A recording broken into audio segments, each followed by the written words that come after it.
What is going on, you guys? It's your boy Isaiah King. We are back with episode 2 of Cigars and Sneakers. Today I am joined by my good friend and fellow sneaker reseller, Trevor from Awoken Kicks in Panama City, Florida. Today we're going to go over a whole bunch of stuff. I had you guys shoot in some questions from Instagram to ask both of us, as well as we're just going to kind of get his story, see what he's done, his journey to get to where he is today, and talk about his store and a whole bunch of other stuff. So, Trevor, thank you for coming today. Yeah, thank you. I appreciate it, It's good to see you. I'm excited to get this going. Let's get into these a little bit here. So we got the same ones we had on the last episode. The what are these gonna be? Romeo and Julieta's. Okay. My uncle recommended these to me. He said they were his favorite, and I liked the last time we had them, so they're pretty good. The good news is our guest today will actually be smoking the cigars and not bailing out on us, Blaine. Pour one out for Blaine. Yeah, we sparked one up with him, and he stopped smoking it. Really? Yeah. He was like, I said, I'm not good enough to do this. I was like, Blaine, it's just a Valley cut. You think we're good? Oh yeah, a little dude. bit more? That's a nice one. Solid cut. There we go. All right. Don't inhale it. Yeah. First here. Do you remember where we met at? Did we meet at Memory Lane? I was about to say, I think we met at Memory Lane because when I went to school, that'd be my freshman year, which was about 3 years ago. Yeah. I was at Birmingham Southern College, and I was selling out of there to Memory Lane. We were also both buying. We bought a lot of used. Yeah. So I started buying a lot of used. I know that's what you're still doing, the wholesale and all that. But I transitioned from there with the used, picking T's head.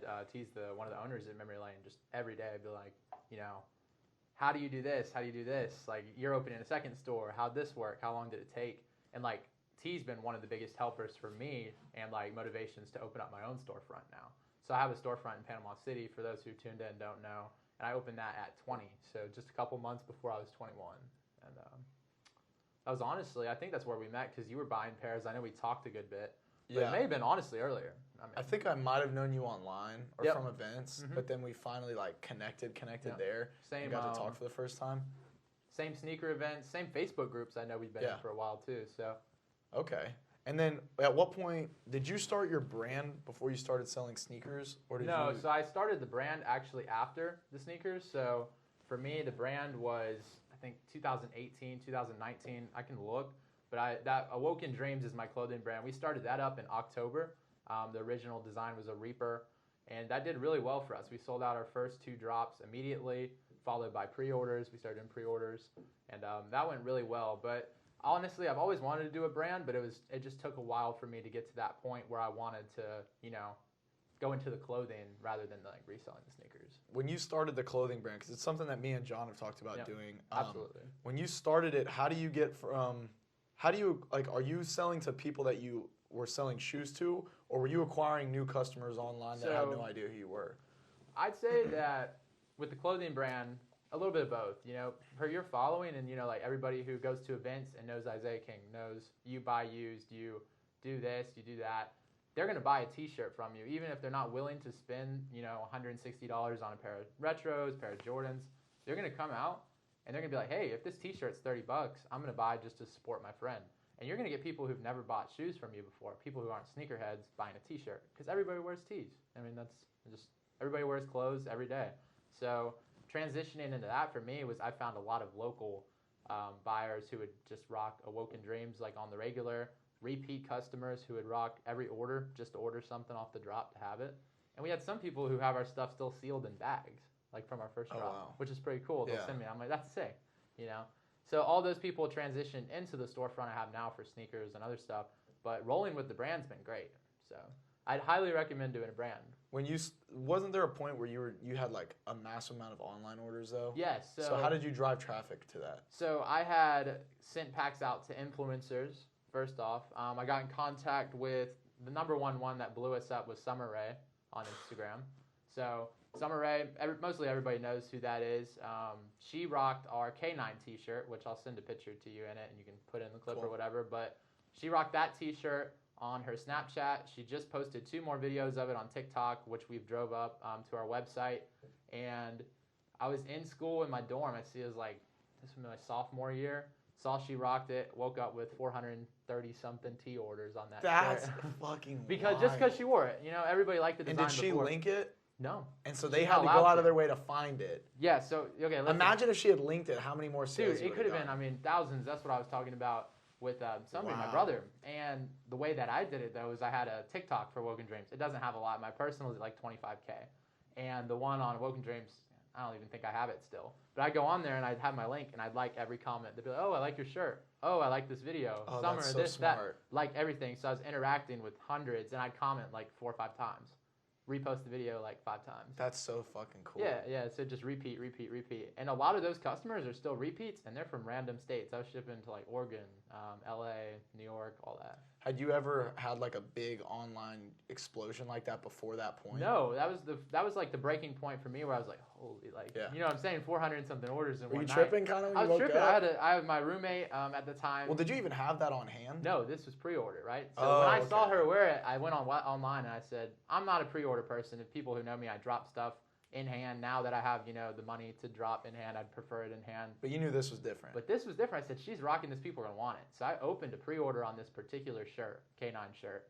And at that night, we were like, wow, 400 and something, 426. I mean, that's a lot in one night. That's crazy. And I had to hit up, I went through everything for my brand is made in America, right? I didn't outsource. A lot of people outsource to all sorts of places. And at the time, mine was right in Birmingham, Alabama, where I went to college. So I drove up my car the next day to the manufacturer that I had, which is just a local screen print. And I was like, hey, we did this much orders. Can you fulfill them? He's like, it's going to take me 2 weeks. Well, I said 2 to 3 weeks on there, but I want to get these out fast. So I went to him, and I went to one across the town, and I think it was like Hoover, Alabama. Got orders, and boom. They were able to do them both in a week, shipped everything out. Everybody was happy. What kind of what kind of printing are you So, doing on them? Is it like DTG? Or? It was DTG print for that particular one. Now we do puff print. We do all sorts of different, things now. How much more expensive is the puff? What exactly is puff print like those hoodies that say? So, puff print is gonna be like CPFM. That's style. what I thought. Okay, Yep. yeah. And your CPFM puff print's gonna be like, They're much more expensive, I'm sure. Much more expensive. You're looking at, you're gonna want to retail those hoodies at 75, 65 compared to like maybe a 50 or a 55. And what are you paying? What's the cost difference in paying? So for I'd say it depends on quality, and like if you're looking for a puff print, that's just gonna have like a big smiley face. It's gonna be cheap, like $12 to $14. That's cheap for puff print. If you're looking at hundreds of them, you can get that cost down to $6, $7, $8. And that's just for the print, not for the shirt included. The shirt included. Okay. Depending on where you want your blanks too, that's the number one thing. Is a lot of people rock with Independent. That's a great company, great hoodies. But if you're looking at just getting T-shirts for your brand, you want to slap the cheapest way possible. A lot of people go with a Gildan or a soft cotton. I personally like the design work and like the materials. I like to have like blanks that are a little bit more vintage. So I work with like companies out in California that have like send samples. Okay. So custom stuff now. And now we do mesh shorts. So, that's the hottest thing of the summer is mesh shorts. Eric Emanuel, Bravest Studios. I don't know if there's any other like I'm sure poppin' there's ones. a couple. There's hundreds of them. Ones, yeah. But those are our number one seller right now for my brand. Okay. And we're working on revamping a website. And how often, like, now that you've opened the shop, which I want to get to, Yep. but how has the brand had to take a little bit of a back burner, or are you still going as hard as you were? It did the first 2 months. I took a back burner. I dropped, I dropped 4 different T-shirts. It was 2 designs, black and white basic, for our opening. They sold out the first week of opening. We had over 120 units on each color. And those were gone in shop just because we had customers coming in that wanted to support that necessarily weren't in the price range of buying a sneaker or maybe a hype like V-Lone shirt or something. They wanted just to grab, something that supported me. Right. So those sold really fast, and we had people, hey, when are you going to restock them? When are you going to restock them? And I got to a point where I was like, okay, I'm going to focus on the shoes. I'm going to focus on the hype, making sure everything's set in stone with my business, my workers, training. So that, it did take a back burner, but now we're full swinging into the mesh shorts. And we have 26 to 28 new designs touching down next week. Oh, wow. Yeah, and I can show you some of those too. We got permission from Jeff Hamilton, who was at SneakerCon in Las Vegas. We got to talk with him. Permission to use the photo of him with the Kobe jacket on some of our shorts. So we're using that. Because copyright's a big thing once, if one of your things pops off, they're going to come after you. Yeah. Happened to Bravest. What company did it happen to them with? Bravest Studios, Louis Vuitton. Oh, wow. They really went after them like that? I think it was a cease and desist or something like that. Something crazy. But, that happened with them. I heard not too long ago, and then anything that's going to copyright that logo, that's not something I'm really into. Yeah. With my shorts, I like personal design, and I like just kind of being able to express. Yeah, you're building your own brand. You don't want to piggyback. Yeah. Because So that. like that's the ones we're keeping. Oh wow! Yeah. No way. Yeah. That's freaking nuts. So dude. we got permission to use. That's the jacket he created. Yeah. So, yeah. And That's wild. so those, and we put them on bodies. We had Trent Forrest come to our shop, who plays for Utah Jazz. He grabbed, out of everything in the shop, I didn't even mention my brand, he grabbed 6 shorts. All the That's Woken Drink fire, shorts. dude. So he's rocking them in preseason. Colin Sexton we work with. So a few other, the NBA guys, if you get your NBA guys, your NFL guys to rock it, they're going to, everybody else is going to want it. That's just how pretty life hard, works. dude. Yeah. Okay, so you were reselling for how long? Oh, man, I've been reselling since about 13. Okay. Yeah, 13. And what kind of got you into it? So my first flip, I was just a sneakerhead in general. I played basketball, so Yeah. everybody who plays ball knows, everybody likes sneakers. Jordans, you're hooping in retros. It's kind of like a casual thing. But my teammates at the time, which were like 16, I was 13, they were like, hey, we're going to the mall for a LeBron drop, which is crazy now. Nobody says that. No. So, LeBron 13 Whattas, I think, were the shoe, or not the 13s, the 11s. I don't know the models, but is it 11 Whatta? 11s are the one with like the triangles. Yep, all yep, around. it was 11 11s Whatta. are my favorite. So it was the LeBron 11 Whatta, and it had the graffiti and the crazy. And we were waiting in a line, and we camped out 6 hours, which also unheard of for LeBrons now. And I grabbed a pair and I walked out. I was size 11 at the time. I was a kid, 10 maybe. And the guy who didn't get them, and his size was like, I'll pay you 150 on top, or I'll pay you, double. Yeah. At the time, I had no clue why he would do that. So I said, all right, that's fine. Well, I knew the guy inside who worked. I knew one of my friends who played basketball with me, his dad. So I just went back in the Hibbins, got another pair with that money, and I pocketed 200 that day, 150. I was like, came home, mom's like, what are you doing with $150? I only gave you this much for the LeBrons. She was buying them for me for basketball season. I was like, some guy bought them, outside, and I was able to flip that. After that, I was addicted. That was my That's new crazy. thing. It was I'm gonna hit this Hibbits, I'm gonna hit this Jimmy Jazz.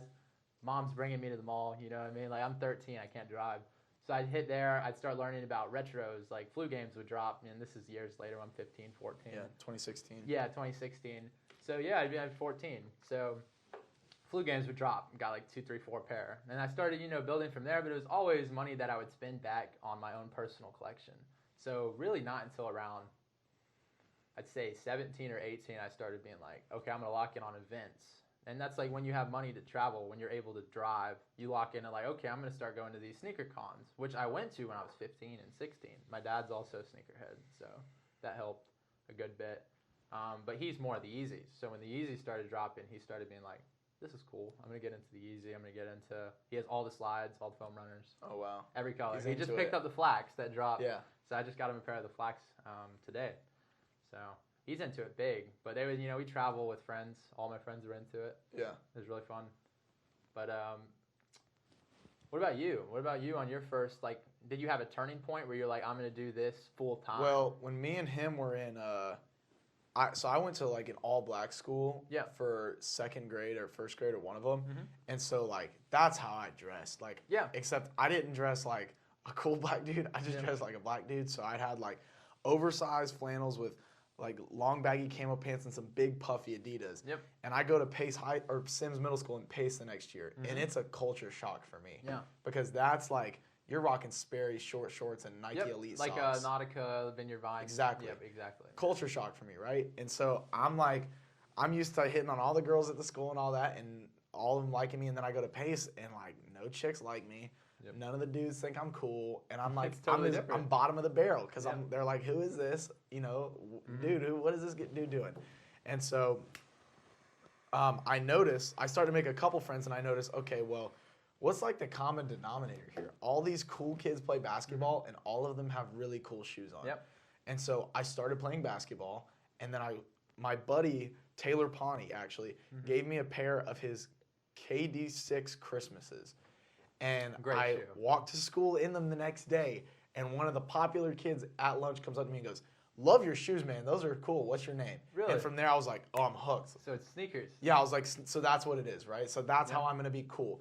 Then from wanting to be cool, it was oh, I actually like sneakers. Yeah. Like now that I'm learning about it, I'm watching. Do you remember the Nice Kicks sneak peeks, the closets? Yes, I love those. Those bro. were so good back in the day. Dude. I would what was his name? George Keel, George Keel. Yeah, Keel. Yeah, Yeah. dude. I remember DeMar DeRozan. all of them, perfect All- pair. Bro, you had Perfect a pair. lot of big names on that show, and that's Yeah. like stuff like this now is so cool to be able to do like podcasts Yeah. like that because that's what we grew up on watching, like Sneaker Shop and Yeah. Joe LaBoom, like all I that miss crazy. all that stuff. Dude, I do man. too, and they still do it, but when COVID hit, It's it just took a different. big It's dip. not the same. It's not, When they no. would go inside like Lil Yachty's closet. Yeah. Yeah, it's like Yeah. MTV Cribs mixed with sneaker Yeah. shopping, crazy, bro. Yeah, it was fire. And so I was watching all those and just falling in love with shoes, seeing all these crazy samples. And I was in the era like you of Nike basketball.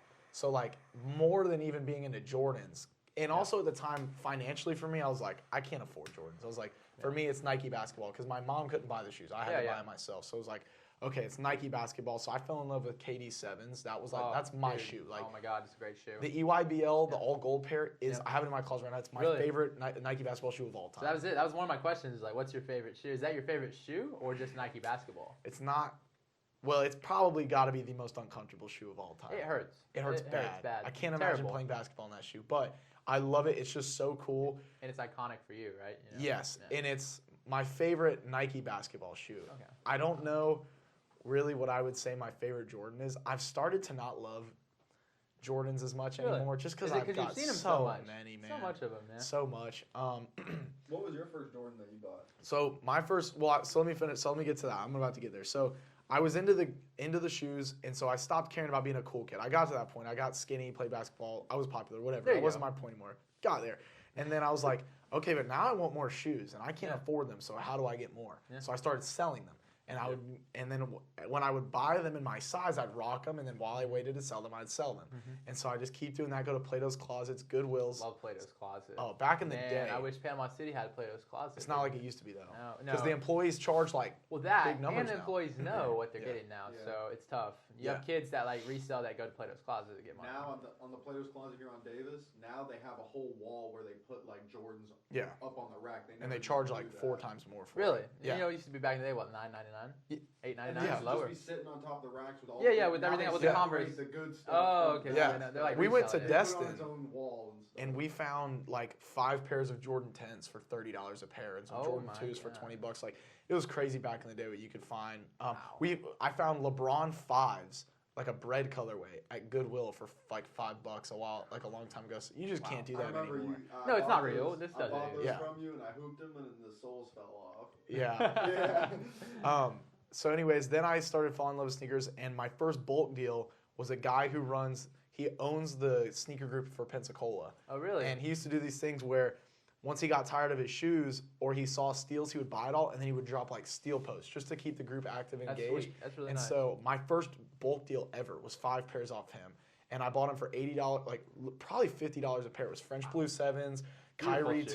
2s, Beautiful Kobe Elite What Does, stuff like that. And French Blue 7 was my first retro ever. So, and I love that shoe yeah. now because Dude, of it. oh, that's a great shoe. Yeah, It really it's such a is. good shoe. It's such a good shoe. Underrated. It's probably one of the better N7's 7s. a good one too. I like the N7. I don't like the leather on N7s. I haven't had a pair in a while, but one of my boys got it when we were on an AAU trip. So it's like Yeah. nostalgic that That he makes grabbed sense. that shoe. It's like, oh Yeah. shit, like this guy's gonna rock that. And so from there, it just kind of that was the point where I was like, okay, this Yep. is it. Like I can do this. And so it was just bulk deal after bulk deal, flip after flip to getting to the point where I am now. Sweet. But so you did all that, and then you got into shoes. Yep. What was the point for you that you said, okay, it's time to open a store? Man, so that was honestly a goal. You know, everybody says they want to open a store, and I heard on your last episode you're like something that is a little egotistical, and I think that's as a store owner, like I think it's the same thing too. Like Yeah. I've always wanted to say I could open a store, right? Right. So with that, I wanted to make sure 100% that's something, because when you open a store, you're not looking at, oh, this is like a pair of shoes I'm going to grab, they're not going to sell, I'm going to lose $40.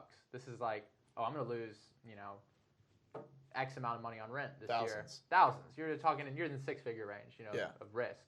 So for me, it was being able to realize that I could scale my business. Like anybody, can scale that business to maybe 1,000. But I think that 1,000 to 10,000 is harder than getting, once you're up higher. You know what I mean? 100%. Once you get higher, it's like money makes money. Yeah. You can invest in other things. So for me, it was okay. My money's making my money. The location I'm at, I've been selling in for 7 years. So you Everybody kind of already knows had a I have fist a on the market. huge local following. My local, that's my number one. I love my locals. I know some of them have become my best friends, and they're just people I've sold sneakers to. Like, we hang out on the weekends. We hang out just because I got introduced by Trevor's the kid who sells shoes in high school. And that's what I became. That was my whole image was Trevor sells kicks. Then when I started in college, I own a clothing brand. I'm doing this. I always, and I always rock the stuff that I'm selling. That's another thing my brother was talking to me about. He was like, Gallery Dep just came out, right? It's getting real hot.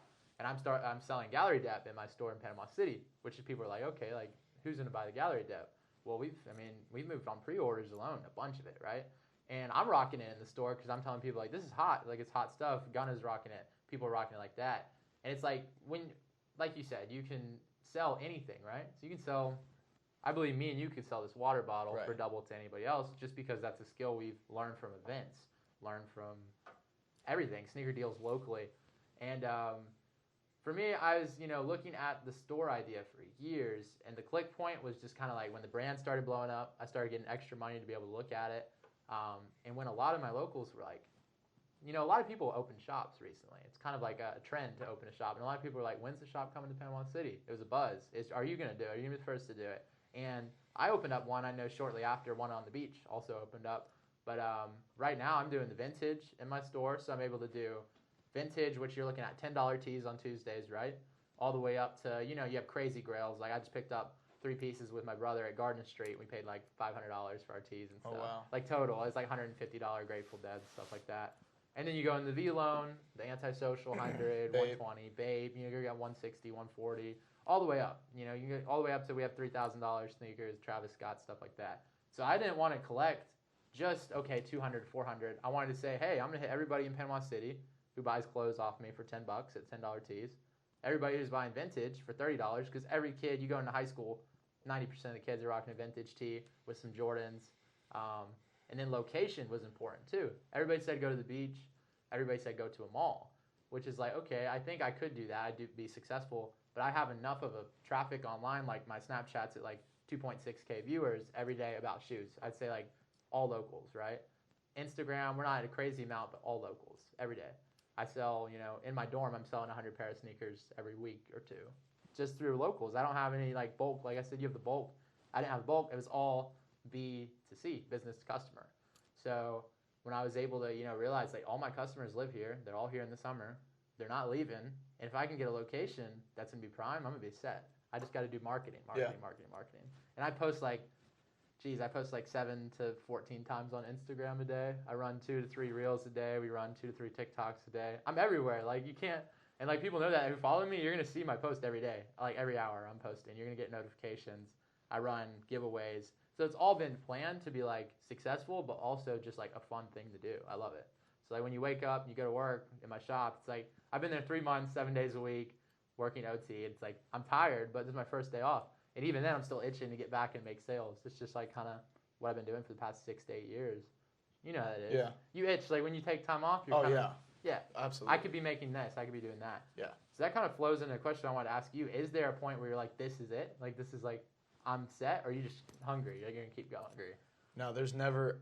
That's the scary thing is I don't think I'm ever going to be happy. Content, right? Because it's not so for a long time, me and him talk about this a lot. A long time for me, I thought the goal was money. Right. You know what I mean?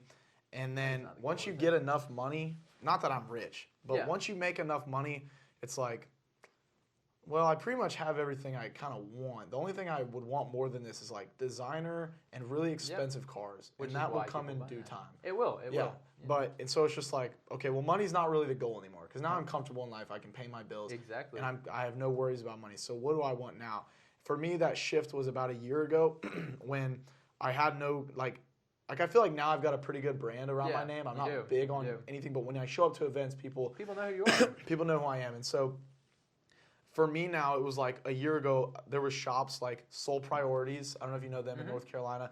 And then Bailey LaForge and West Kicks have Soul Stop. And I looked at these I love guys. Soul Swap, bro. Yeah. I do love that shop. I know some stuff happened there like recently. There was a shooting in the mall. there. Yeah, it's crazy. But everybody was fine at their shop, which is good. Yeah.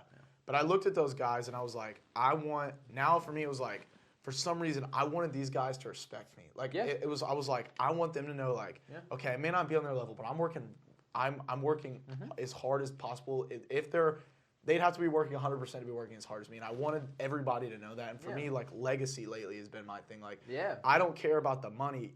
I want money, yes, but Everybody it's a wants secondary. money, That's a right? result. It's a You know what I secondary. mean? For me, I want everyone to know, like, and that's part of why I do these, like, that fuels me to do. People go, how do you drive this much? Like, how do Dude, you do the... fucking? I'm gonna put that out there for everybody listening. Fucking crazy, bro. I just made a post on my brother. I said nobody works as hard as me, but me and my brother. I should have tagged you in there, cause holy shit, bro. I know how taxing that is, cause I hit just to Miami, bro, just Yeah. for spring break with friends.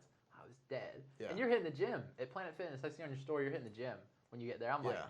dog, like that's crazy. That's a whole nother level. But when you love it, For me, it's like the 30-hour drives during the weekend and then the gym every day while I'm doing it and then not sleeping 2 of the days yeah. is like, okay, it sucks, but also everybody else is sleeping right now for me. Dude, I love that. No about the one can nighttime. touch me.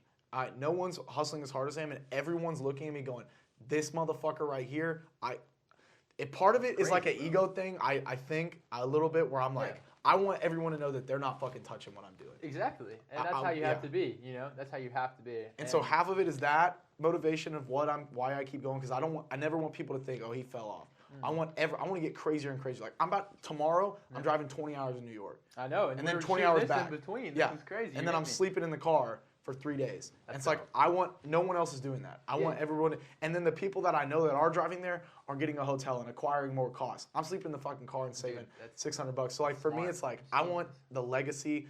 I'm finally getting these big, I'm not gonna say names or anything because it hasn't came through, but like I finally got really big sneaker conventions talking to me about potentially Sweet. working together. I've got big shops starting to Sponsorships. reach out to me, and make these connections, and I'm just like, okay, it's happening. Like, Yeah. this is what I want. I want to be you know how this is what I've been telling him. I want to be like the Gary V of sneakers. Hell yeah. Dude, Gary V's the shit. Yeah. Putting that out there Yes. too. I love Gary V. My uncle, his name's Uncle Christopher. That's what I refer to him as. Gary V fucking fiend, bro. Yes. Like, hits me on videos, Gary V. And he told me to get into that NFT that Yeah. Gary V did 3 years ago. I wish I would have bought some I did V get friends. in, but holy moly, I wish I did. You know he has like a convention for it. Yeah, now. V Like you convention, can only get in VCon, if you got VCon. V. And I just want to meet Gary V, pick his brain. That Yeah. would be something I'd want to do. And kind of like along the same lines, like nobody's gonna work as hard as you. Nobody's gonna do this. That's why I tell people all the time. They're like, you work 7 days a week. That's crazy. But I'm like, you see me working my 11. I open my shop at 11, right? To 7. That's what they think. Well, I'm getting there at 9. Yeah. I'm posting pictures. I'm setting up. 11 to 7. We're on Whatnot. Shout out to Whatnot. We're trying to get that sponsor. That's really close to landing. We're on Whatnot from 7. If that thing goes crazy, we're on there until midnight. I'm packing orders midnight to 2, 3. Wake up, repeat. Every day we're on Whatnot. So for the They birthday, don't even see. No, nobody They sees see that, right? this, but they don't see this. Yes, and you're doing the same thing. Yeah. So it's like, and you're 20, right? Yeah. I'm 20 as well. So it's like a lot of people our age aren't doing that shit. Right. And it's cool to see somebody that's doing that, and especially since we talked at Birmingham. I know when we talked in Birmingham, We've both leveled up. Crazy. I'm gonna be honest. Like I was not at any level. I was Yeah. still in that. You know what I'm saying? Nowhere near the 6-figure level on a business scale. Even evaluations on like just inventory. Yeah. I wasn't there yet. We were buying a lot, but it wasn't anything compared to what we're doing. We're buying what we did, and that was a big chunk at least of what I had to just go there to buy. Now it's like we can Yeah. go there and cash out. It's No, fun. like it's nothing. Yeah. Yeah, like the first 3 months of this year, I probably bought more than I did all of last year. Yep, that's crazy, bro. And that's how you have to be, is to level up, level up. So my next level up for me is, since I'm not doing wholesale, right? I was doing wholesale on the sides to, like bulk. You see, I get 50 pair of Yeezy Slide resins, sell them to Memory Lane. I'd make my money on that. I was sourcing for them, sourcing other shops down in Miami. But then I was like, okay, I can source for so long. If I'm getting it lower than what they're paying and put it in the shop, I have a bigger, profit. Even margin. bigger margin. Yeah. So I've why been not? thinking that same stuff for so long, bro. The fact that, Yep. and this is not advantageous for me to say at Yeah. all, but like the fact that these people are just, okay, for example, in Orlando, I don't know if Yeah. you know this, the shops there pay fucking crazy. I know they do. From resellers. I know. Imagine if they were out in the field sourcing the pairs themselves, how much higher their margins That's what would you be. have to do. And a lot of them have never done that, though. You have to understand. Yeah. A lot of people hop in the sneaker game for the money, right? But when you love it, you've been doing it since you were a young kid, you're just doing it. You know how to get those pairs. Yeah. You know how to get stuff at such a, not even a low price, but at a reasonable price for you, because you're putting in, when you open the shop, you have employees, you have your credit card processor, you have your taxes, you have your overhead, you have your lights. So people understand that. You have a lot of people come in your shop, so you're charging this and this and this and this. It's like, hey, I evaluate everything on like a scale of how much work I'm putting into it, and then also paying my worker to give it to you in the same day. Yeah. So really, when you have a superb customer service, that's what I like really, really try to instill into the employees. People are gonna love you. Your shop's gonna. We have, if you look on Google right now, not jinxing it, knock on wood, but we're already 60-something 5-star reviews in 2 months. That's we're number one. We're beating Hibbett's, we're beating City Gear, and we're just a little local shop on the corner of Harrison Avenue in Panama City. It's like we're in a street spot, So I knew that's the most important thing with like SEO and going to school for like Google reviews, settings like that, building a brand. When people hop on there and say, dang, 5 stars, this paragraphs, people writing real good reviews like, this person helped me pick out a whole fit. This person helped me find my dream shoe I wanted, shipped it to my house for free. People are going to come back every time, and you're going to have those repeat customers transition to online. And then, who knows what people can do. They order for the next 5 years, for Christmas, their birthday. Yeah. You know what I mean? That turns into a lot of money. People just a lot of people think tourism, and it's like, oh, tourism in Panama City, you're going to have this person come once. But now we've had one kid came to the shop, cashed out on just clothes. We didn't have any shoes his size when I first started. It was like opening week. Then he hits me up the next day. It's like, hey, I'm looking for the reverse Travis Mochas when they come out. Hey, I'm looking for some Dior 1 Lows. Hey, I'm looking for these pairs, and I'm in Miami. Well, this guy produces for Sony, and he has like pretty much unlimited bread. So he's hit, I think we've sold him 15, 16 pairs. That's crazy. Crazy, like Travis Mochas, Dior's, like stuff like that. So you're like, the margins on that are crazy. Yeah. Or not, it doesn't even have to be crazy. Sometimes I get a pair for cost, give it to him just because I'm like, appreciate it. Yeah, and he's going to keep buying. Yeah. Always. And you never know what's going to walk into a store. That is the nice benefit of a store. You have some crazy stuff. We've had some crazy shit happen. But we've had one guy recently who's a producer for Bad Bunny. Past 2 days has come in, dropped $5K every day. Wow. For the past 2 days, right? And that's one guy. Cool. He's cool as hell. And he's got my phone number. We're text back and forth. He has a list. If I get it, I hit him. So I just got the Travis 6. Got it in from when we went to Atlanta. Texted him. He picked up those and the Air Maxes. Bunch of vape and V-Loan. That's fire. So it's like when you can be really personable with your customer, become their friend, they're always going to support you. Yeah. And that's when I talk about it in the clothing brand. When you start getting your own tees and more people are repping, like if you get a cool ass design, they're like, oh, what's that? You just get random people hit you on Instagram. Like, hey, I saw this guy rocking your shorts out in Pier Park on the beach. I asked him what they were. He said, it's your shop. I'll be there tomorrow. So it's like, networking. You know how that works. Yeah, that's awesome. Yeah, it's great. I have a question. When you open your shop first, right? Yep. Okay, when the second shop opens up near you, what are your first thoughts? How did you feel So about that? originally, I'm not going to speak on like names or anything of the second shop, but I do know, like, we FaceTime. We just got off the phone like I think it was like 2 days ago in the inventory room. I was showing him stuff I had. He showed me some stuff like, hey, do you want to buy a couple pairs? I have like size runs of these. Initially for me, I was happy that we're getting the sneaker culture like in Panama City. We don't have it, right? And second thought was like competition. I think both of us thought that when he saw me open doors, he's probably like, shit, he got there first. But it was somebody that I've also talked to about doing business together before I decided to do my own thing. And nobody's going to treat your business like how you treat it. 100%. So as a sole owner, I own 100% of my shop, right? I have workers. I felt like that was important to me. I can always have a manager. I can always have somebody I can hire and pay more to come out of my pocket. Everything's on my expense. You can even have a CEO. You know what I mean? You can have somebody run the whole thing and still not be an owner. Right. So. And I said, I just don't want to give up. And I was very straight up with everybody who's asked me. I've had, not going to tell anybody else, but any other names, but multiple people reached out since I've done my store to try to do second stores with me. And right now, it really depends on the person. If somebody was, coming in, I've like talked to a couple of people, I'd be like, okay, maybe. But just at the end of the day, I love running things how I want to run them, and people are going to disagree. And when you bring anybody, your friends, your family, whoever it is, into business with you, it gets messy. And for me, it can't get messy if nobody can tell me what to do. Exactly. So 100% agree. Yeah. Have you guys had any issues with security? Dude, so that's a question I have on this notepad, because with the buyouts you're doing, like, how's security been for you being at these events in New York City? That's the thing, I'm saying, New York, Chicago, wherever you're at. I've seen you in some crazy places. How is that? We went, me and big producer John over there, we went to like Chirac. I saw, dude, in the last video, you guys were you really over, like, crazy? Oh, we went to O Block. Wow. Buying shoes? No, Oh. this psychopath's begging me to take him there so we can take a picture there. Oh, but we're out there.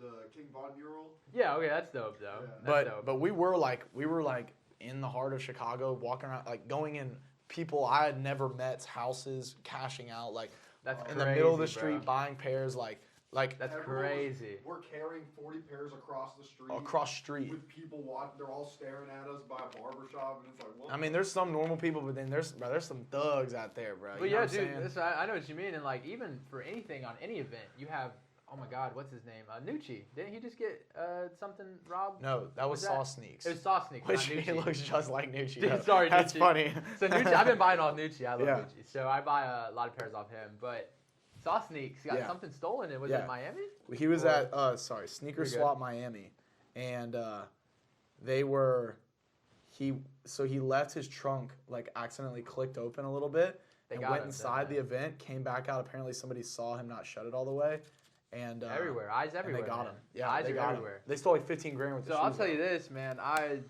For security for me and my area, I don't have bars on my windows. I thought it was tacky, right? But triple panel bulletproof windows, right? So throw a brick at it, you're not breaking it. Yeah. Shoot a gun at it, you're probably not breaking it. But at the end of the day, I take a lot of security measures. I do, especially on opening. The first couple weeks were slammed. I had a guard. I worked with the same guards that run the nightclubs. So That's cool. you know that. And then also when I go to the events, I have guards. You know, it's like not guards, but just have somebody that's on hand. Yeah, they can keep a watch on stuff. Exactly. And, Yeah. same when I close shop. Same thing. I always got people, and I think that's important to have when you get to a certain point. Yeah. Is just make sure you're safe. And when you're carrying, it's not even cash for real because I don't carry cash on hand. I'll go to the bank before an event. But if you're carrying any big amounts of cash, big amount of sneakers, the sneakers are worth more than cash. You know what I'm saying? Yeah. My inventory is worth way more than what I have. Yeah. So it's just really protecting kind of what you have and how you go about like protecting it in the way that should Yeah. be, low key. You want to be low key. You don't want ever to like release that to anybody, but you want to be smart too, Yeah. and not over. You don't want to be over the top. Like you see some guys like love Benjamin kicks, not really, but comes in with a Brinks truck and 4 guards. So Yeah. it's crazy. When we my thing is like I don't dress fancy. Like I don't wear nice shit. Yeah, I don't. You know what I mean? You know what I mean? I mean, well, I don't wear this every day. You know what I mean? Right. You and me aren't wearing this every single day, but Maybe. Yeah. but for me at least, when I go to these events or these cities, I wear like a shitty wife beater White with some tee or shorts something, yeah. and some fucking Prestos. So my friend, when he met you, I remember in Vegas. I Yeah. saw you in Vegas. I don't know who was with you, Max, tall guy. Yeah, He saw you. He was like, "Man, he's cashing out Under Armour shorts." yeah, And I was like, "Bro, he's being safe." Yeah. And I'm like, and for me at that event, I'll drip out one day, just to the event, but I'm not buying at those events. When I'm cashing out, I'm low key as well. I mean, and for the YouTube, you gotta do, sometimes get a little dressed gotta up get dripped nice. the fuck out. Gotta get dripped out.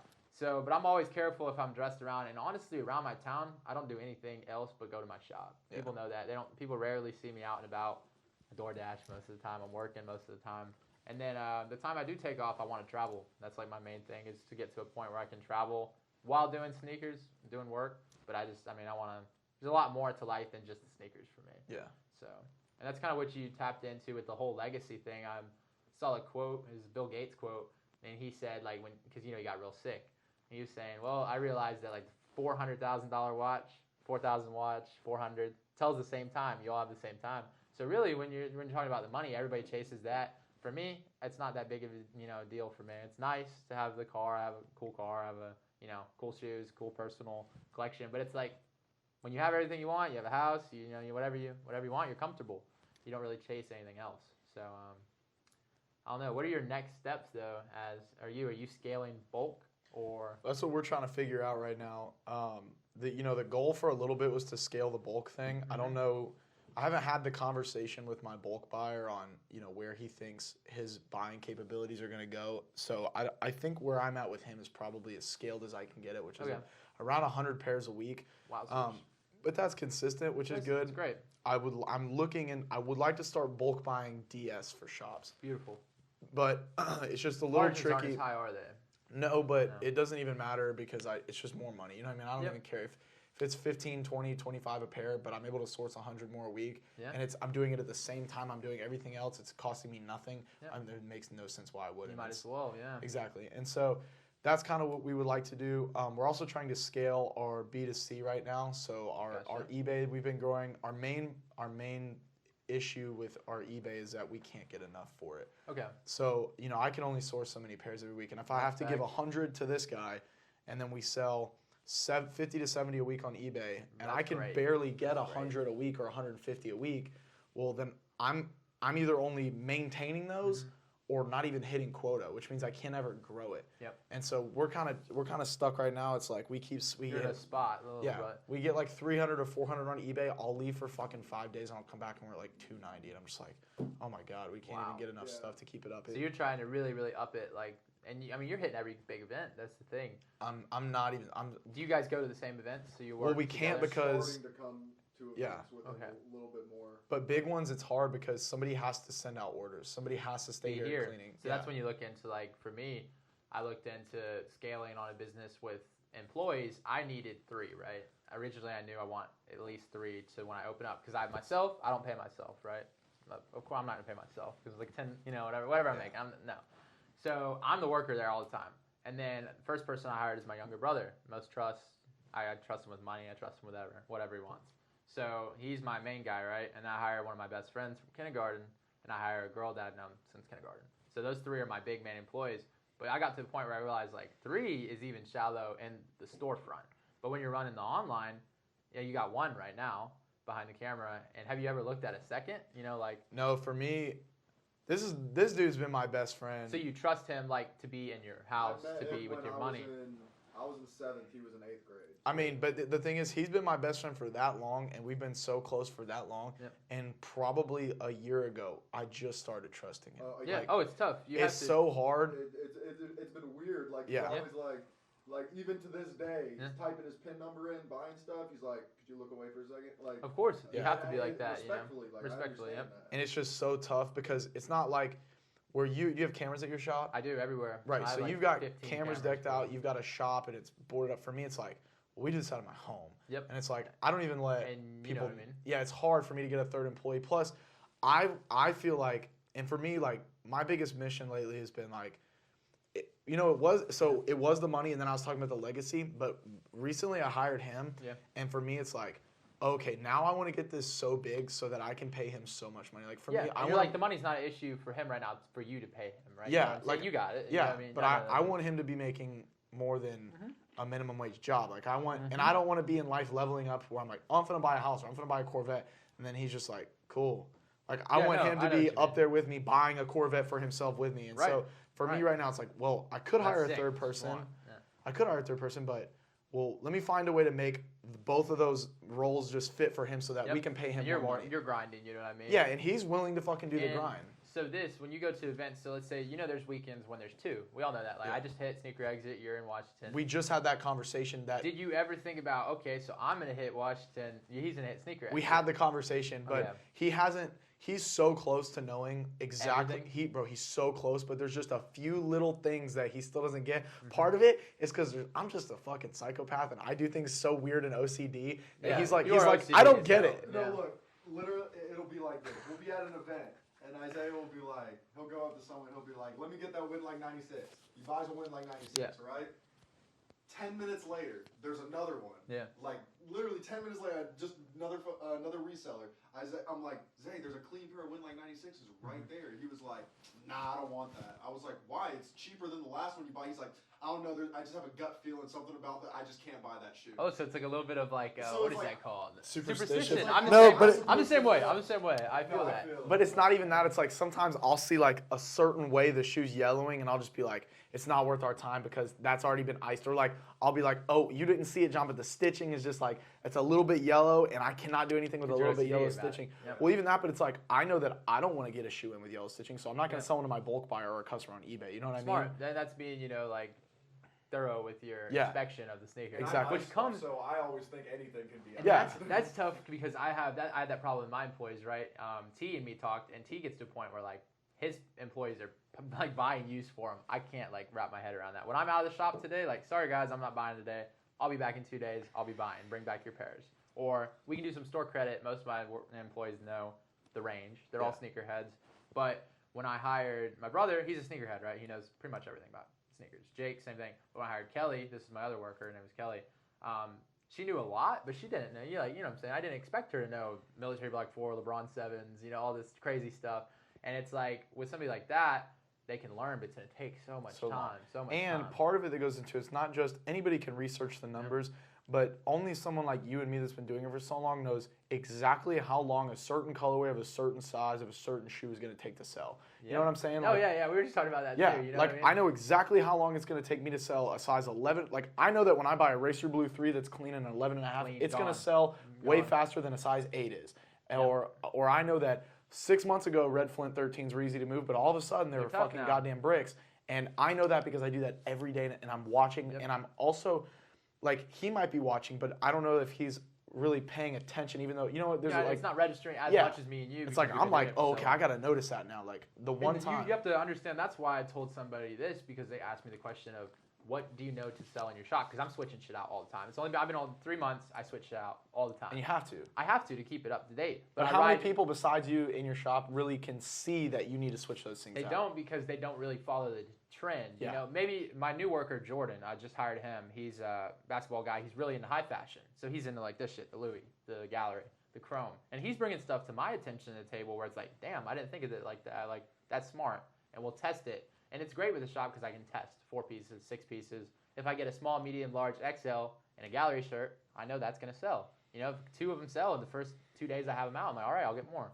But if it sits there, like Spider 555, I have a lot of requests for it. It's been sitting on my shelf for like, I don't know, the past 2 weeks, hasn't sold since I put it out. And it's like, 2 weeks is not a long time to sit on something like that. But I feel what I you though. mean. I feel you though. You know what I mean? It's people aren't rushing to the shop to grab it. They're seeing there's multiples. So I never really want multiples of everything. But how much time we got? You're at 23 minutes. Damn, cool. Yeah. Okay, let me break into some of the questions that I got on Instagram here. Yeah, I want to check out some stuff. Alrighty. Okay. Have you ever noticed that the longer the podcast goes on, the more like closer to the floor I get? He's Okay. sinking in, bro. It's Yeah, like, it's like- get out. Okay, I feel like I've honestly answered this question a million times, but I have no problem answering again. I'd like to hear your point of view. But Ant Pasucci asks, where to find shoes to quick flip as a beginner? Okay, number one, if you have the capital and you have the resource, you said beginner, so I'm saying, I mean, maybe you've been at it a little bit. Let's say they've got less than $500. Less than $500, local, your Snapchat, your Instagram. Number one thing you should be doing is literally taking out your phone like this, posting a picture of whatever your inventory is, whatever, black screen. I see pop-ups from 7 years ago, 6 years ago, and it'll be a black screen with a font. Buying all shoes, any sizes, send pictures. That's all you do. Look for people who are just looking to get rid of them out of their closet, moving. You really can't do the Goodwill Play-Dohs as much Anymore. It's a anymore. little bit It's dead. kind of dead. So Snapchat is your best friend. If you have anybody, your friends, get your friends to ask their friends if they're selling. I really don't care how you do it, any way you can do it, because the more pairs for you and more options, you're going to know how you're going to make more money. And Facebook groups as well. Facebook Marketplace. Yeah, Marketplace a is banger. sweet. Yeah. I love Marketplace, and even for like personal stuff, great. Yeah. But Marketplace, and just as a beginner, learning that you're not going to be bulk selling like Isaiah in 1 week. It's going to take time. And if you put the time into it, you can get there easily. You know what I'm saying? If you put the time and effort, it's going to come. And those pairs will come faster. The longer you know. If you become the kid who's going to sell sneakers, become that kid in your school, become that kid in your middle school, high school. 100%. Yeah. And whoever that was, then good luck. If you need anything, hit us. We're always buying pairs too. And patience is so important too, because I think a lot of times people look and they'll go, oh, okay, well, Isaiah just sold this shoe like this, or Trevor was able to move these pairs like this, and it's like, well, it wasn't. I mean, there was a time where I was sitting on my inventory for weeks and months because I was starting out and didn't know what I was doing. Yep. There's times where, when I was younger and I'm trying to think of a shoe that just took me forever to sell, but like, I still to this day can't really move a French Blue 7, but God knows back then I couldn't really move a French Blue 7 either. Dude. And I was sitting on it for so long, but you gain every time you make that one sale, that's a new customer that you have. Every time you meet another person to buy from, that's a new potential buyer you can buy from and source pairs from. Yeah. And over time, that stuff compounds and compounds. Then they tell people about it. Then they start posting about it. They shout you out. That's where that compounding over time, just like interest when you invest in a 401k or a Roth IRA, over time it just compounds and gets bigger and bigger. It snowballs. That's what's going to happen. You have to stay patient. If you think it's going to happen in 2 months, you're out to lunch. So Patience is super important in my opinion. But let's get to the next question. That's huge. You still can't sell a pre-grade 5 to save your life. I still can't sell a pre-grade You still 5. have one, bro. See, I have issues. I sat on foams from when I saw you at Memory Lane. I had foam posits that I bought from him that I sat on until I opened my store. I swear to God, they were all gone the first 2 weeks I opened the store. That's fire. One foam head came in, wore that size. I was like, I want them all. That's all you need. And I was like, That's all you what need. the? So now I have his number every time I get phones. I got this Oh, guy. yeah. That's a So it's lick. like he's dope too. And he's Yeah. like he's an OG, bro. Like Spider-Man. He walks in. He's like, I paid $650 for my pink elephant foams, dead stock. Okay, well And I'm that's like, ridiculous. whoa. Bro, That's you know what I'm saying? Yeah, crazy. you know what I'm saying? So you're like, wow, where'd you buy that? He's like, Flight Club. Like he doesn't care. He's every phone. He just needs wants it. So he has like a list. Same thing. Wait, you mean for pink elephants? Yeah, like the gray pair with the gray pink pair with the pink soles. bottom. He said I paid $650. No, he's not talking about the pink. Oh my God, I was thinking the pink pearlized ones at No, no, no, first. no, I was no. thinking maybe $650, but for the The elephants, elephants. the elephants, I sell that for $150. Elephants. What? Dead stock. Yeah.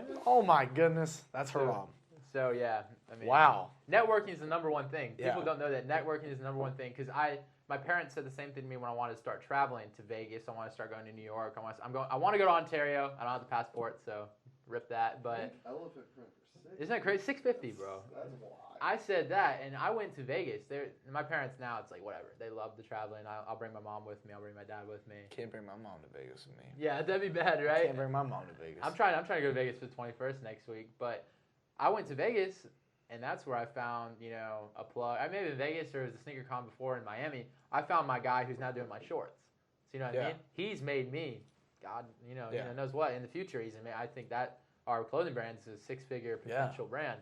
So it's like when I found that just from talking to somebody at SneakerCon, that was worth my whole entire trip, all my expense, Yeah. whatever I wanted, and I had a good time. So networking, if you get to a point where you can go to the events, that's the best. The events are crucial. Like it's Crucial. When you become an amateur, you go from beginner to an amateur or even experienced. If you're in the game 3 years, those events, if you haven't hit them, crucial. Every time I go to an event, I'm better because of it. Like I love meet it. people every single time. The guys, I've probably bought 200 pairs in Chicago so far. Yeah. I've gone twice. More than that, actually, probably closer to 250.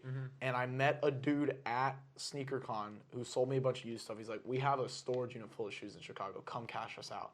That's how I bought all those pairs because I met one dude at SneakerCon. And those kind of things happen to me people ask me all the time, how do you meet these people, bulk buyers, bulk sellers? Because I'm going to the events. And they see that I mean business and I'm ready to cash out and they're like, let's roll. So you have to get out there and network. That was a good piece. So Agreed. get out to these events, guys. There's money everywhere at those events. Coolin Kicks asks, what's the most profitable way to get rid of inventory you can't sell? What was so funny? Oh, that was just funny. Again. I don't know. I feel like we're on like one of those episodes. You see the Twitter comments, like the bad Twitter comments Yeah. come and they read them. You should post up the little like screenshot of the comment if you can. We need to do a roast me one time where we just do like the mean tweet. Oh. You know what I mean? Oh. I get killed. I don't know, bro. I don't know what they'd roast you about. You're all dripped out today with the You have cool. some haters from high school. I've got some haters You have for some- sure. I've got They're some out there, demons man. in my closet, bro. They're gonna hit me with the old fat jokes and Yeah, stuff. bro. Oh my god, bro. My phone friends, you know Sneaker Compartment? You ever Yeah. met him? Bro, we'll just be at an event and he'll pull up a picture of me when I'm fat and it'll be like, imagine being this husky. And I'm just like, Hey, all right, bro. That hurts. That hurts Yeah, a little man. bit. Damn, bro. Anyways, most profitable way to get rid of inventory you can't sell. You want to go on and I'd say on most profitable way to get. We just said it. It's not really going to be profitable. You're either going to lose your ass sometimes, which is okay because you can reinvest it. But sometimes you just want to break even. Like there's been high ass pairs I bought where I'm like, damn, I just kind of want to get rid of this. And if you get in at a level and you make a smart buying decision, you're never really, unless the market dips, it happens. You're not really going to be in a position where you're going to lose. Yeah. You know what I mean? Like the way we're buying, you're not going to lose. You may flip them, make $10, $5 when you wanted to make 70. But if you're sitting on inventory, you just got to reach out to more people. Yeah. That's really it. and get them posted more places. If you're not eBay. selling, there you go. Yeah, If you're not selling on eBay, you're losing. I want to just promote this even before I'm going to do it, but pretty soon here, I'm going to be putting out a course on reselling used sneakers and on all the different platforms, and there will be specialized areas for eBay. I'm also going to start online coaching sessions, so people will be able to sign up for coaching, and I'll have different guests on that'll go through some of the calls with me as well. So pretty soon, stay tuned for that stuff to come out to specifically help you. I had a guy earlier who was slid up on the questions for this podcast, and he sent me, I don't know if the screen can see this, but he sent me about like like wow. 60 questions on how he can scale his eBay. And so I think for anybody that's looking for that kind of in-depth help for my time, we'll start coaching and booking coaching calls for those kind of things. But yeah, you're gonna have to take a loss sometimes. I bought a bread one for myself for $4.50. It had no insoles with a little bit of scuffs on the back. Probably 5 months ago, and I decided I didn't want it because I never wear them. So I put them on eBay for like $5.50. And a guy offered me $4.75 the other day. We've had them for months, and I'm like, okay, well, I know that I could buy 5 more pairs with this money. I'm gonna profit nothing after eBay fees, so I'll probably break even or lose $10. But I know that I can take that same $500 and go put it into 6 more pairs. That's gonna make me $50 each on. You know what I mean? That's the same thing when you buy designer stuff. Everybody tuning in, like you're gonna lose your ass eventually, depending on what you buy, you know. But I was just telling somebody asked me. Like Louis, is it good? Oh, you better not buy Louis if you're hoping to sell it. If you're looking to sell it, you gotta buy that and keep it. That's something you keep your whole life. Yeah. But if you look to sell it, you're looking on like Moda. Are you in Moda? No. Oh, dude, Moda's nice if you're looking at like used designer. But Is it a Facebook group? Yeah, I'll get you in there. Yeah, Moda hype group. It's great. Cars, supercars, all that crazy shit. Me and my brother are on there all the time. But it's like, hey, on there they got stuff at like 40% off. Yeah. On there with tags because somebody was a rep at Louis. So when you're buying stuff like that. Just make sure you're buying smart pairs that you want to invest in. You don't want to buy the same shoe 10 times when you know it's sitting in your closet, you know? Have a variety. You want your customers to have a variety too when looking. And if you know you're selling size 12s to this guy, hit him up every time you get a size 12. Be in his phone. Be annoying. I literally said that on last episode. Really? Every time. When I was starting out, I would go through my Facebook Messenger. Yeah. Every person I'd ever sold or bought to, I would hit them up once a week and go, hey, I got this in your size, or what do you got to sell? Genius. Every week. Dude, at the end of the day, it's like, hey, I'll look at that. Sometimes people hit me up and be like, hey, I have size 13. I know that's your personal size. It's like from that, this is from the store now. It's like if I just talk to one kid who's looking to resell and he noted, like he took the time and noted, hey, he said he wore a 13. He hits me up. I may buy a pair just to support him, just to get it, may rock it, may flip it. I don't know, you know what I'm saying? But it's cool that when you see somebody that's young starting out, take note of little things. And it's like, oh shit, like he was really listening to what I was saying. So, stuff like that, just don't buy stupid shit. Is pretty much the moral of the story. Yeah, don't buy stupid shit, guys. That's a word of wisdom for the day. Don't buy stupid shit. But if you do, it's okay to take a loss on it because we all have. We've all bought stupid shit. Okay, one more question and we're gonna cut it off for today. There's a few questions on here that are just too big to talk about right now, like how to better scale your business, eBay, consignment. But there's one question that's really good for both of us. I touched on mine a little bit already, so I want to hear yours. What is the biggest hurdle? This is from Stu's Shoes. Stu's Shoes. What is the biggest hurdle you're facing in your business right now? Wow. You want to answer that first or me? I touched on mine a little where it's like, oh, that's fucked. There's cigar smoke inside my screen protector. Crazy. So my hurdle right now is just scaling pretty much. So like I can't buy. Pretty much buying is my problem. I can't buy enough. So our plan to combat that is number one, I just won't sleep anymore, and I'll just live in my car basically. It's a good plan to have. Yeah. Though. It's not a bad problem to have. You can't buy enough. You know? That is a good. It's a great way to look at it. I can't buy enough, so like I said, I just won't live. And then the other half of that is we're trying to do things like this and grow the online presence of social media, so that way long term I'll have people every day in my DMs looking to sell me pairs internationally, locally, like everywhere, and then I'll be able to just start sourcing those online and stop having to travel as much because I'll be getting a 30 clip from this guy or a 40 clip from this guy every week, and I'll be able to source 100 pairs on a Monday on my phone, which I'm really bad about. I haven't focused on growing my online enough. So for me, that's how we're planning on solving the scaling issue. Okay. But what about you? So for me, with the storefront, I would say is managing just kind of like right now with hours. It's been great. Our hours 11 to 7 on the weekends, 12 to 8 on Saturday. But we're looking into the holiday season extension on hours, and even during October, just kind of ways to keep people in the door when they're back to school, which we haven't seen. We've seen growth every month, which is great. You want to go up on a slope, but you don't want to dip too much, especially in this season. Now, people aren't looking to spend a lot of money, in my opinion, because you're back to school, you're paying your rent. We're in a recession. We're in a recession. Yeah, but everybody wants to look good no matter what, if we're in a recession or not. Sneakers, everybody wants to wear. Everybody has to wear clothes. Everybody has to wear sneakers every day. And you have to eat. So those things tend to do well in a recession. But people are definitely particular about where they want to spend their money. So keeping trending stuff is something that we got to lock in on. And social media presence, I think I've missed out probably on a lot of sales with not having a website right now. And that's something that I couldn't bring myself to pay somebody $4,000 to make my website when I know how to make it. You know what I mean? So I'm working on that, getting that out.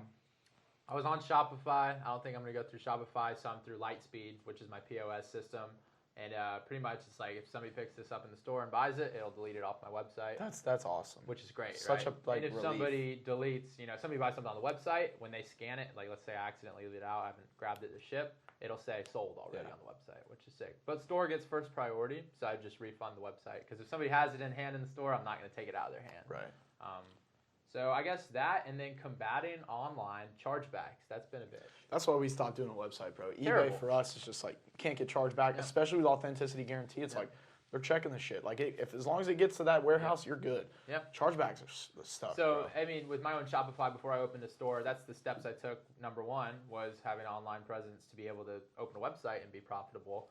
And then 2, making sure, hey, the chargebacks are a bitch. I got charged back on 3 pair of Hyper Royal ones. That was terrible. All dead stock. So it's like, it happens. Everybody's been charged back. I know shops that have been charged back. You, me, everybody. But it's like combating, that unfortunate that there's thieves everywhere. And then the last thing is honestly just scalability, like you said, of making sure we maximize Panama City to the full extent, which I really don't know where that's at. I don't know if I put chrome hearts and gallery depth in Panama City, which we're working on, it could move. You know what I'm saying? We have people that drive to Atlanta and Miami to buy it, so why won't they buy it locally? But it's just trusting our customer and getting stuff for them. So just kind of honestly up in the air for our troubles. Yeah. Nothing's been too roadblocked yet. Okay. Had a couple crazy customers, but that's just bound to owning a happen. storefront, you know? Retail. So that's about it, yeah. All right. Well, dude, this was fire. This was great. Yeah. That was a great You're coming podcast. on again for sure. Oh, I'm here whenever you need me. Okay. I'm Well, thanks for coming on, my brother. Thank you so much. Thank you, I guys. appreciate it. Yep. Where can they follow you at online? Follow me on Instagram at awoken__kicks.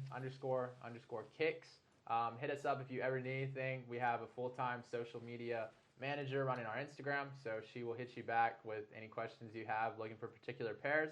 And then also feel free to follow my personal at Trevor__Byron, BYRON. And the shop's in Panama City Beach, Florida. Shop is in Panama City Beach, Florida, 1106A Harrison Avenue. We're open 7 days a week, and we get 100 plus new items every single week. So. All right, guys. Well, thank you for tuning in today. If you made it this far into the video, I feel like this one was exponentially better quality-wise and content-wise. We're going to keep growing, getting better guests, better people on every time, and we're going to keep growing it. So thank you guys very much for watching. Make sure to like, comment, and subscribe, and I will see you guys in the next video.